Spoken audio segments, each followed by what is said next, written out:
Hello teachers, learners, and parents. Sir Jeff po, at your service. Alam nyo ba na meron tayong website na tinatawag na DepEd Commons? Ang DepEd Commons ay binuo upang gawing accessible ang pagtuturo at pag-aaral dito sa ating bansa gamit lamang ang inyong mga smart devices gaya ng cellphones, tablets, at computers. Dito ay maaari nating ma-access ang iba't ibang learning materials mula sa Department of Education.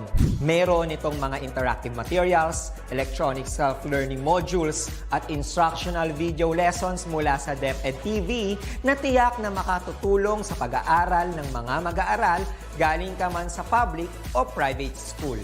Walang problema dahil welcome ang lahat dito. Para ito sa mga guro, magulang at mga mag-aaral mula sa kinder hanggang grade 12, alternative learning system o ALS, at pati na rin ang special education. At huwag kang mag-alala dahil kahit walang load ay maaari mong ma-access ang mga learning materials. Tama! Libre ito. Ang kailangan mo lamang gawin ay i-on ang iyong data at buksan lamang ang iyong browser at i-type ang commons.deped.gov.ph. Alam na ba ng iyong mga kasamahang guro o mag-aral ang tungkol sa DepEd Commons? I-share mo na ang video na ito upang matuto rin sila kung paano gagamitin ang DepEd Commons sa mabilis at napakadaling paraan. Muli, ito po si Sir Jeff at kita-kits po tayo sa DepEd Commons. Paalam!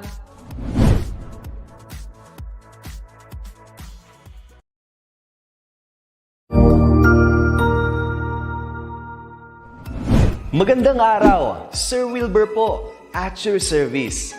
Narito ang ETULay upang gabayan ka sa inyong pag-aaral upang lubos na maunawaan ang iba't ibang paksa o subject.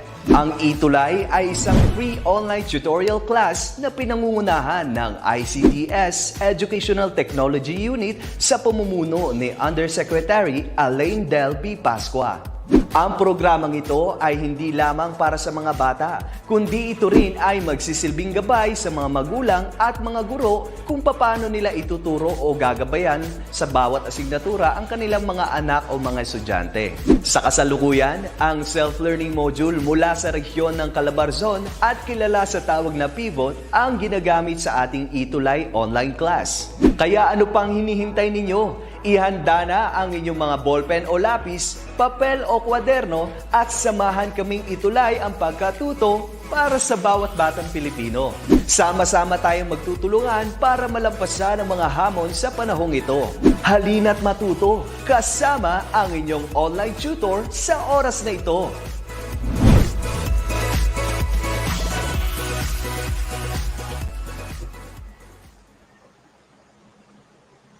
All right, so good afternoon to all the parents, teachers, and senior high school learners all over the Philippines na nakatutok sa atin sa DepEd Unit, DepEd Tayo, DepEd Philippines, Facebook pages, and DepEd TV official YouTube channel. We are on our 8th week of senior high school 21st century literature from the Philippines and the world. So be ready with your self-learning modules, paper, pen, pencil, as we journey in the amazing world of 21st century literature. As we go on with our tutorial this afternoon, you can comment down your answers sa mga activities natin, and I will read your answers as we go along. Okay, so our topic this afternoon is about creative literary adaptations.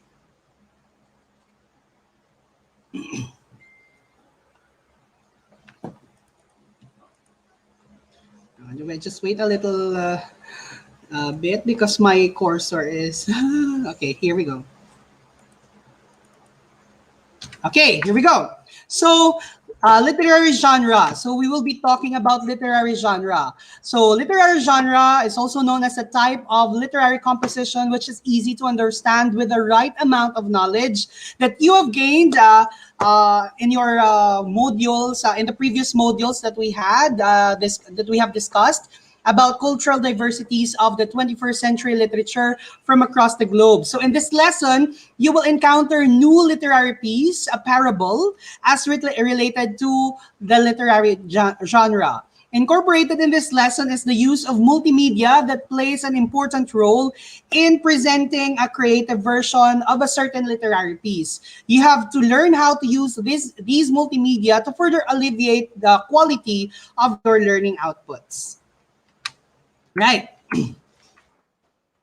So, before we start, we are going to read a parable entitled "The Story of the Pencil," which is an excerpt from the novel written by Paulo Coelho, Like the Flowing River. It is a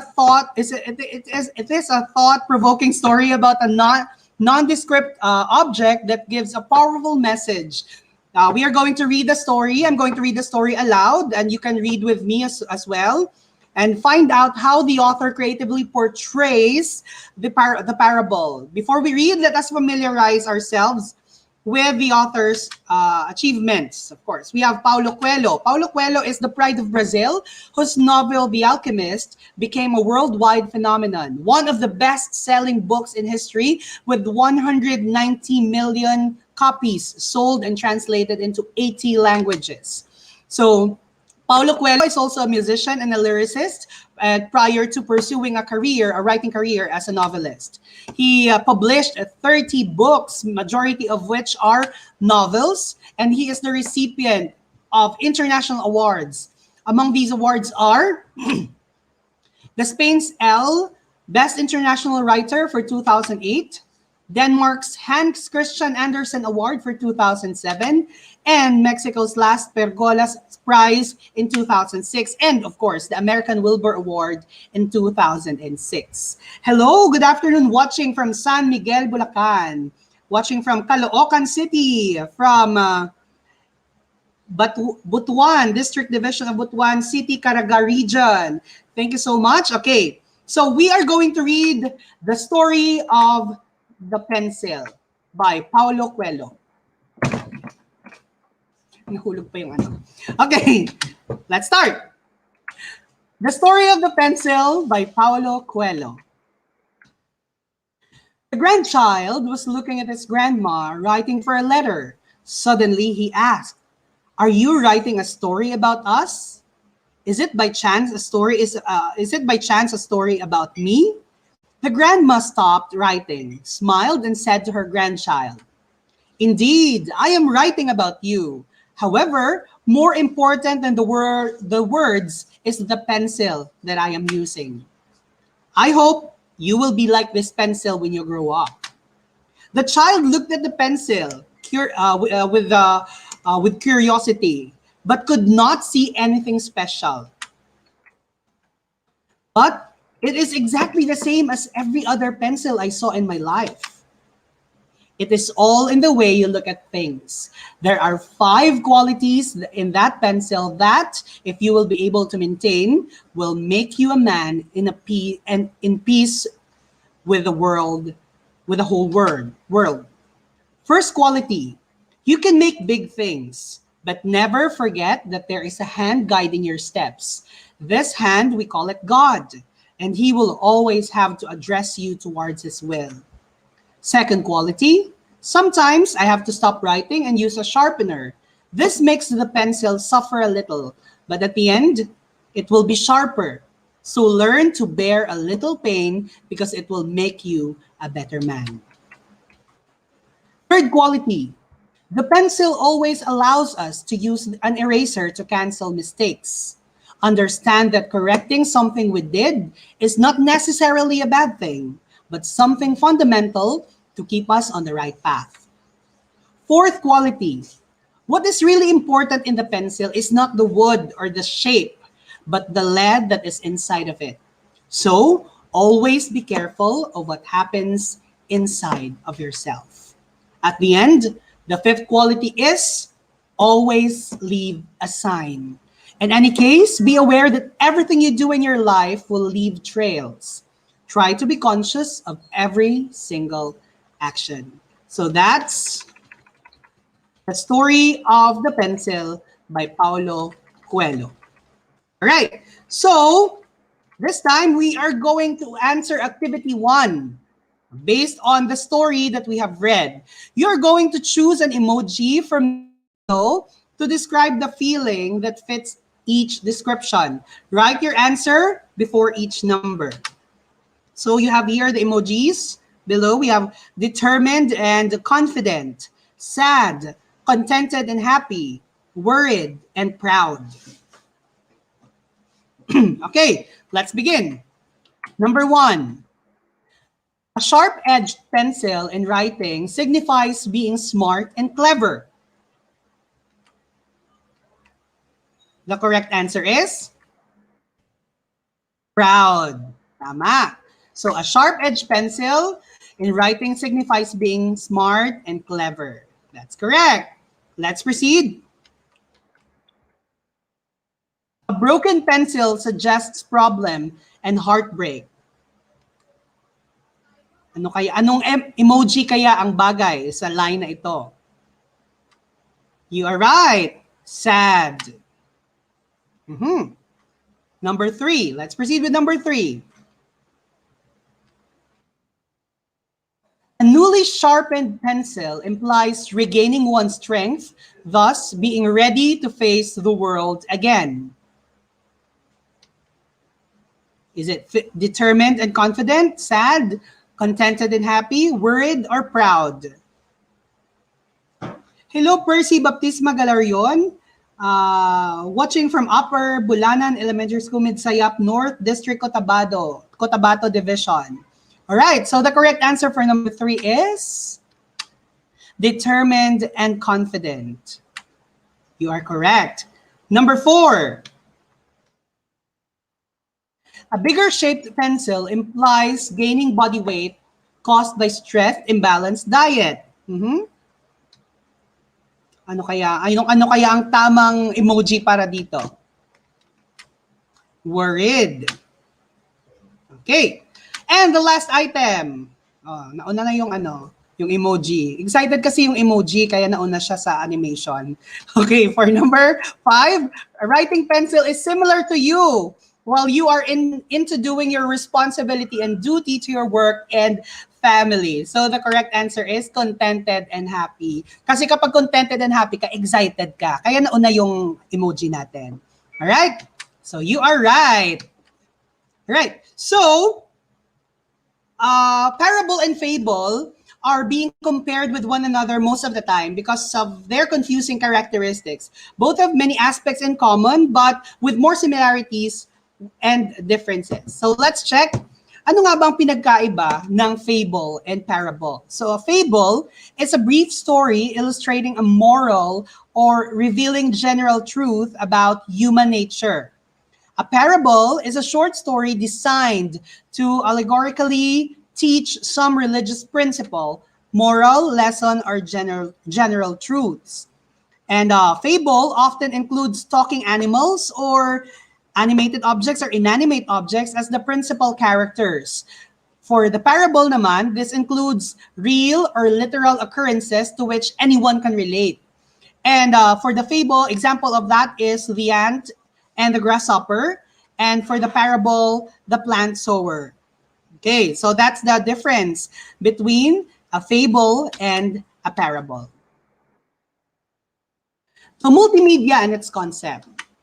So a multimedia is any electronic application used to teach lessons or to further educate learners on a particular topic. It is a presentation of material that uses both words and pictures in a combination of text, voice, picture, or video. Using interactive digital tools to tell story is called digital storytelling and used to combine multimedia venues. The use of multimedia allows educational ideas and material presented in the more artistic, inspired, and engaging way. So, uses of multimedia and its formats. There are many uses of multimedia for a deeper understanding of a lesson or a story in our case. Audiobooks are ideal for second language learners, especially you. So song files and music videos can be used to compare social norms in different eras. Multimedia can offer you better understanding of the lesson And here are the examples of multimedia formats. So the multimedia formats from various media includes texts and graphics for slideshows, presentations, diagrams, and infographics. There are various components of multimedia, such as videos, no? Very ano ito. I know alam nyo ito because many of you are fond of watching videos on YouTube and on Facebook. So, ano nga ba ang video? A digital video is a primary component in multimedia, especially those that appear online and on television. Example is itong ETULay online tutorial natin, and of course, DepEd TV and the episodes that you can watch sa DepEd TV. So the different formats of these type of multimedia include WMV, the AVI, MPEG, and Flash. Next, let's proceed with animation. Ano naman ang animation? Animation is a form of art for most people, especially those that are in the business or producing animated movies. Right now, animation has become interactive. Kung nakikita nyo sa DepEd TV, meron tayong mga animations na ginagamit, no? Para mas maging mas engaging yung lessons natin sa DepEd TV, na mapanood yung mga lessons. Right now, animation has become interactive, allowing users to directly affect the outcome of animated components and events. No? Next, text. Text has always been and will always be the most common among the types of multimedia components in different applications. So text in combination with other media components can make any application more user-friendly. Kasi sa generation natin ngayon, sa generation nyo ngayon, mas appealing sa inyo yung pictures, videos, but when you, for example, sa DepEd TV and with our ETULay session, importante din na may mga text tayong nakikita para mas naiintindihan natin, nai-explain sa atin yung mga abstract concepts na ipinapakita ng mga graphics at animations na pinipresent sa atin. Next, image or images. Digital image files are needed to create videos and animations. Familiar image formats include the JPEG and the PNG. These formats permit editing. Images are created by graphic designers using various software. And the last one is audio or audios. Audio files including background music and special effects, or any audio in an application is designed to improve the user's experience. Imagine watching a video without an audio. So that's very awkward for us to That's a very awkward activity to do. No? So, importante ang audio. So, kapag nagsama itong mga components ng multimedia na ito, especially when they are used in educational contents, mas madaling mapaintindi ang isang mensahe or isang lesson. Okay. Digital storytelling allows us to improve our knowledge about a specific subject and increase skills such as writing, researching, and reading. So speaking of digital storytelling, your next activity, you are going to create an MP4 video format adaptation of the story of the pencil. Of course, you have to integrate the audio, the text, images, video. Integrate the text, audio clips, and images file to your video presentation. Hello, watching from Kalmay National High School, SDO, Iloilo. Good afternoon po, watching from Pagadian City Division. Nimesha Antatap, watching from Upper Bulanan, Midsayap North District, Cotabato Division. All right. So here's how you are going to be graded. For your creativity, you have visual and audio impact and technical quality. So 25 points for excellent, 20 points for satisfactory, very satisfactory, 15 points for satisfactory, and fair, 10. So always cite the sources of any imported audio clips and images. Copy and paste the URL address to your video file. Kung meron kayong meron kayong, kung marunong kayong mag-edit ng video, mas mabuti. Kapag hindi pa or meron kayong knowledge sa PowerPoint presentation, pwede nyo gawin sa PowerPoint presentation ng inyong output for this one. Right, let's proceed with the next activity. Of course, you are going to read the short story entitled Rich People Problem by Kevin Kwan. You're going to find out significant characters, places, events that may refer to the elements of a story. So before you read, you have to unlock first the word difficulty. A table is presented in the next slide, right? So the first column, there are jumbled letters on the first column. It's definition on the second column, and you have to write the correct or exact words on the third column. The first letter is given to serve as your clue. Okay, number one, here are the words that we need to unlock. Its definition is used to express disbelief or disapproval. So that word starts with letter T.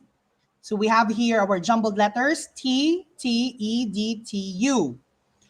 So used to express disbelief or disapproval. The correct answer is? All right. Taught. So used to express disbelief or disapproval. It's taught.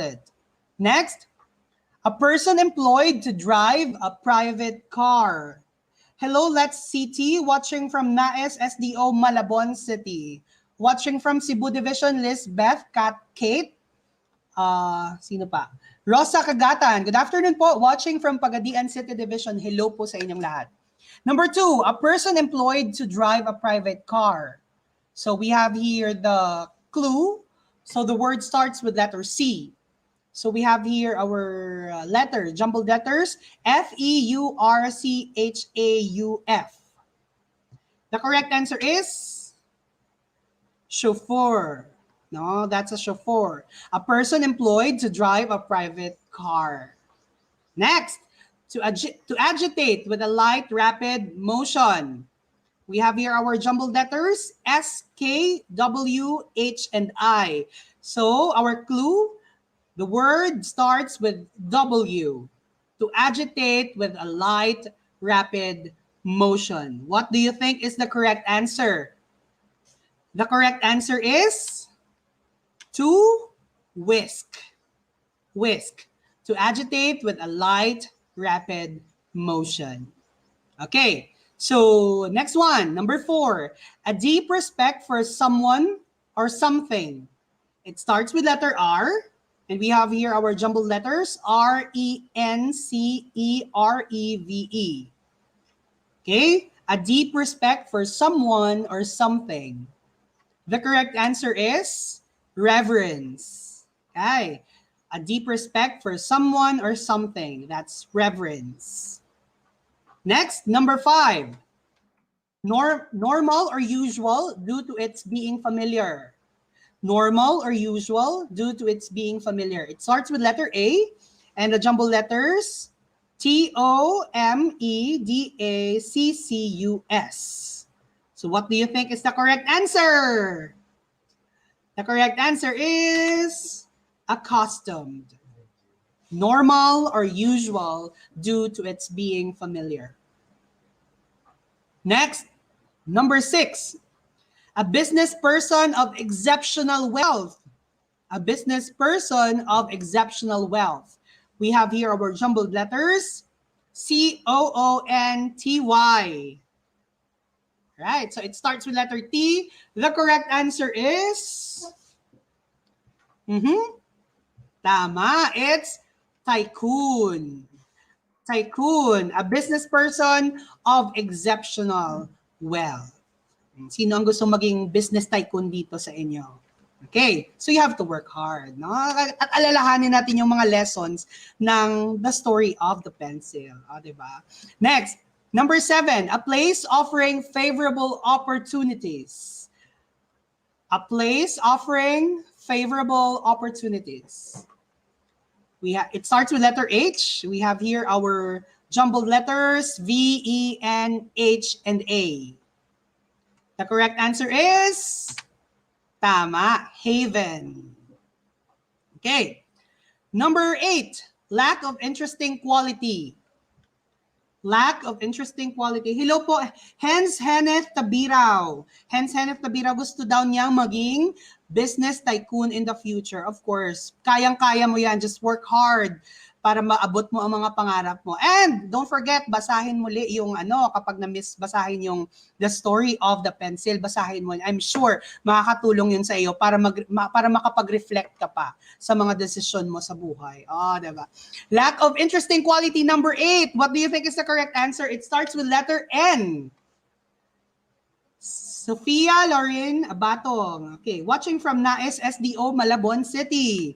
Watching from Iloilo. Okay, number 8, lack of interesting quality. It starts with letter N. The correct answer is nondescript. Okay, so we have here our words. Tatat, used to express disbelief or disapproval. Chauffeur, a person employed to drive a private car. Whisk, to agitate with a light, rapid motion. Reverence, there's a deep respect for someone or something. Accustomed, normal or usual due to its being familiar. Tycoon, a business person of exceptional wealth. Haven, a place offering favorable opportunities. And nondescript, meaning lack of interesting quality. Okay, let's proceed with your enrichment activities. Fill out the basic elements of the story entitled Rich People Problem and generate slides, presentation using Microsoft PowerPoint, or simply have the same graphic organizer in your Word document file format. So, we have here. So, gagawa kayo ng PowerPoint presentation or pwede nyo rin itong gawin sa inyong Word. Pwede kayong gumamit ng Word file. Itong gagawin natin. So, you are going to reflect on the sequence of events in the story. Have a creative digital picture presentation. You can import images, music, and add voiceover. And you have to save your file and you send it or you submit it to your teacher. And tandaan natin kapag don't forget to cite your sources kung saan nyo nakuha ang mga files or mga pictures at mga text na yan. Okay, so we have here the basic elements of a short story. We have the character. The character can be protagonist and antagonist, no? Pwede siyang maging protagonist or yung bida at ang antagonist yung kontrabida. They can also be round and flat, no? And then we have a setting. A setting is an important element sa ating story because ito yung nagsasabi kung saan naganap or kung kailan naganap yung story. So, the third one is plot. Plot refers to the flow of events in the story. Essentially, the plot refers to what is happening in the story. Yung pagkakasunod-sunod ng mga events in the story. So, we have the plot. So, for a short story, gumagamit tayo ng the pyramid type of plot, no? Simple plot lang. Okay? Next is the conflict. The conflict or compilation or complication refers to the tension. Ano yung nagpapa-excite sa story? Ano yung problema na kailangang harapin ng character natin in the story? The fight or the struggle between the various characters or forces in the story. This actually gives fuel to the story and influences its flow. Without the conflict, your story will not be appealing. Kasi kailangan may conflict talaga sa story. Okay. Next, climax. Climax is the most exciting part of our story. It is when the conflict is about to or is getting resolved, no? And the last one is the theme. This element refers to the topic that the writer writes or comments on his or her writing. The theme is the motive of the story. It penetrates the whole story and recurs throughout the narrative. An example of a theme of a topic is bravery, for example, in Harry Potter. All right, so you are going to generate slides presentation using Microsoft PowerPoint, or simply have same graphic organizer in your Word document file format. You're going to reflect on the sequence of events in the story. Have a creative digital picture presentation, import images and music, and add voiceover. Save your file and submit it to your teacher. All right, so that's it for our tutorial this afternoon. I am Sir Rafi for Senior High School 21st Century Literature from the Philippines and the World subject. So, makakasama niyo ako every Tuesday, no? At maraming salamat to all to all the teachers, parents, and learners, especially senior high school learners watching us sa DepEd TV Edtech Unit, DepEd Philippines, DepEd Tayo, Facebook pages, DepEd Edtech Unit, and DepEd TV official YouTube channel. So maraming salamat po. You can also subscribe to my channel. I have contents for senior high school, for contemporary Philippine arts from the regions also. So my YouTube channel is Rafi B is here. Ayan. So thank you so much. See you next time. Bye!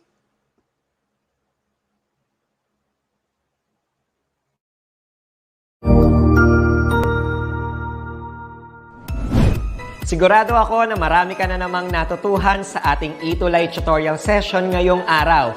Tandaan, ito ay hindi lamang para sa ating mga mag-aaral, kundi pati rin sa ating mga minamahal na guro at mga magulang na kaagapay natin para maituloy ang pagkatuto sa kabila ng nararanasang pandemya. Patuloy ding sumubaybay sa DepEd TV para sa mga araling ginawang video episodes. Mapapanood ito mula Lunes hanggang Sabado, alas 7 ng umaga hanggang alas 7 ng gabi sa inyong mga telebisyon. Abangan bukas mula 1:00 ng tanghali ang iba pang aralin sa ating ETULay free online tutorial session sa Filipino. I-like and subscribe at manatiling nakasubaybay sa ating ETULay tutorial session sa DepEd Edtech Unit FB page at Educational Technology Unit channel sa YouTube at sa DepEd Tayo at DepEd Philippines social media accounts. Paalam!